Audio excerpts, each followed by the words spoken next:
पालघर पोलिसांकडून अवैधरित्या गुटख्याची वाहतूक करणाऱ्या आरोपींवर कारवाई करण्यात आली आहे. कारवाईत 33 लाखांचा मुद्देमाल जप्त करण्यात आला आहे. स्थानिक गुन्हे शाखा पालघर व तलासरी पोलीस ठाणे यांनी ही संयुक्त कारवाई केली आहे. स्थानिक गुन्हे शाखेला मिळालेल्या गुप्त माहिती अनुसार मुंबई अहमदाबाद महामार्गावर आयशर कंपनीचा टेम्पो क्रमांक MH10 DT 6633 यामधून अवैधरित्या गुटख्याची वाहतूक होणार असल्याची माहिती मिळाली.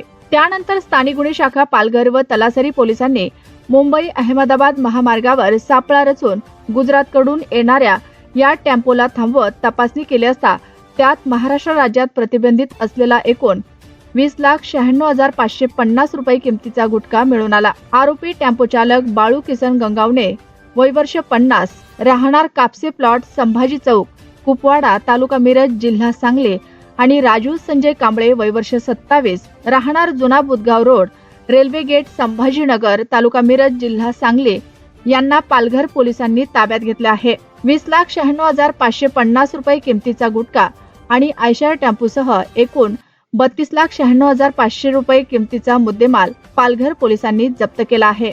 आरोपींवर तलासरी पोलीस ठाण्यात भारतीय न्याय संहिता सन 2023 चे कलम 123, 223, 274, 275 सह अन्न सुरक्षा मानके कायदा 2006 चे कलम 23(2), 27, 23, 26(2), 4, 23(3) ए सह माननीय अन्न सुरक्षा आयुक्त महाराष्ट्र राज्य अधिसूचना शुक्रवार जुलै 12/7/2024 आषाढ 21 शके 1946 दिनांक 12/7/2024 regulation 20(2)(3)(4) of food safety and standard 2011 317 प्रमाणे गुन्हा दाखल करण्यात आला आहे.